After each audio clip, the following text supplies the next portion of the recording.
Hotep à tous. Trump a tendu un piège à l'Iran et l'Iran a tendu aussi un piège en réponse à Trump. Qu'est-ce qui se passe? Le piège, c'est lequel? De Trump d'abord. Le piège de Trump, c'est que Trump a invité Benjamin Netanyahou, le premier ministre israélien, qui vient à la Maison-Blanche. Depuis la Maison-Blanche, Trump dit, il fait une déclaration de presse, il ne l'avait pas annoncé avant, que nous sommes en négociation directe avec l'Iran pour qu'il arrête son programme de nuque.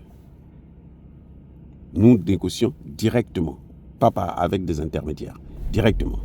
Très bien, là, jusque-là, nous sommes d'accord. Et Trump le dit devant le premier ministre israélien. Qu'est-ce qui se passe? Il est en train de trahir en fait le premier ministre israélien. Beaucoup de gens disent ça, c'est une autre trahison. Ce n'est pas normal que Trump puisse faire ça. Pourquoi il n'avait pas fait cette déclaration avant ou après le départ du premier ministre? Il le fait quand le premier ministre est avec lui. En fait, Trump a voulu piéger l'Iran. Faire croire à l'Iran que non, moi je ne soutiens plus Israël, moi je suis avec vous parce que moi je veux traiter avec vous ce type de dossier. Tout le monde sait que Israël, son objectif, notamment Benjamin Netanyahou, c'est de voir l'Amérique bombarder, détruire l'arsenal de nuque de l'Iran. Oui. Alors, c'est ça l'information. Maintenant, qu'est-ce qui va se passer? Effectivement, il y a eu des négociations. Il y a des négociations entre l'Iran et les États-Unis. Directes, hein, négociations directes. Y compris hier à Oman. Amman, je crois, oui, à Amman. Alors, ils arrivent aux négociations. L'Iran a compris le jeu. Que tout ça là, Trump est en train de mentir. Parce que les Iraniens savent déjà, ils ont travaillé avec eux pendant longtemps, et ils savent que les Américains, quand vous êtes ennemi des Américains, c'est fatal, mais quand vous êtes amis aussi, c'est dangereux. Alors, l'Iran va demander à Donald Trump de dénucléariser Israël pour qu'eux aussi, ils puissent arrêter leur programme du nuque. Oui, ils disent que nous faisons ça parce que vous voyez comment Israël est en train de se comporter avec la Palestine, avec le Liban, ainsi de suite. Ils massacrent tout le monde, des enfants, des femmes, ainsi de suite. Nous voulons nous protéger. Donc, si tu veux que nous puissions arrêter notre programme du nuque, alors demande à ces gens-là aussi de dénucléariser. Tu n'as qu'à détruire leur arsenal et après, nous allons faire autant. Comme ça, la région sera en paix.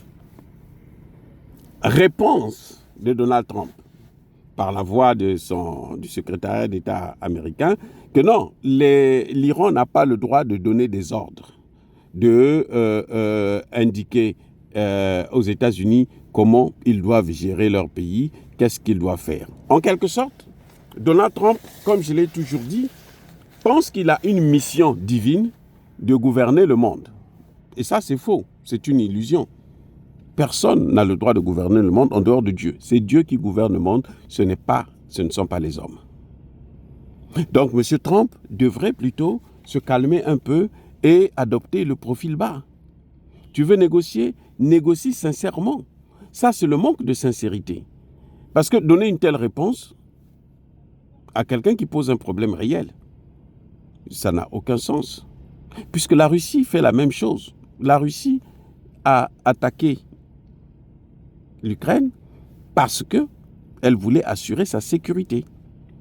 Si les conditions de sécurité ne sont pas réunies, elle est obligée. C'est ce que dit l'Iran. Si les conditions de notre sécurité ne sont pas réunies, et notre sécurité ne peut être garantie que si les autres là-bas n'ont pas aussi cette arme dissuasive. Oui. Et si elles ont ça, ça veut dire qu'à tout moment, ils peuvent nous détruire. Et donc, nous devrons nous protéger. Donc, ne soyez pas surpris d'apprendre que l'Iran est passé à l'étape supérieure. Oui, c'est ça que l'Iran est en train de dire. Si vous ne le faites pas, nous, on va faire ceci.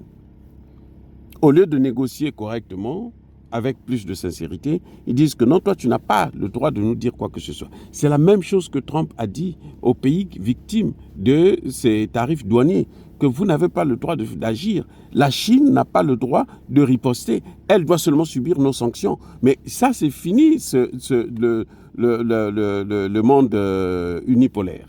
C'est fini. Nous sommes dans le monde multipolaire. Donc, on ne peut plus, les États-Unis n'ont plus le droit de donner des ordres à tous les pays du monde. Ce n'est pas possible. C'est pour ça que vous avez vu que la réaction dans le monde de la bourse et tout a été, mais alors, immédiate. Toutes les bourses ont succombé, ont flambé. Et maintenant, il est en train de chercher des moyens pour réparer ça.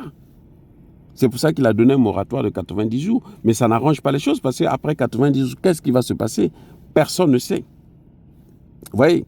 Donc, je crois que M. Donald Trump devrait commencer à être un peu plus sérieux. Make America Great Again, c'est une très très bonne idée, sauf si on ne make pas America Great Again sur le dos des autres, en massacrant les autres, en écrasant les autres.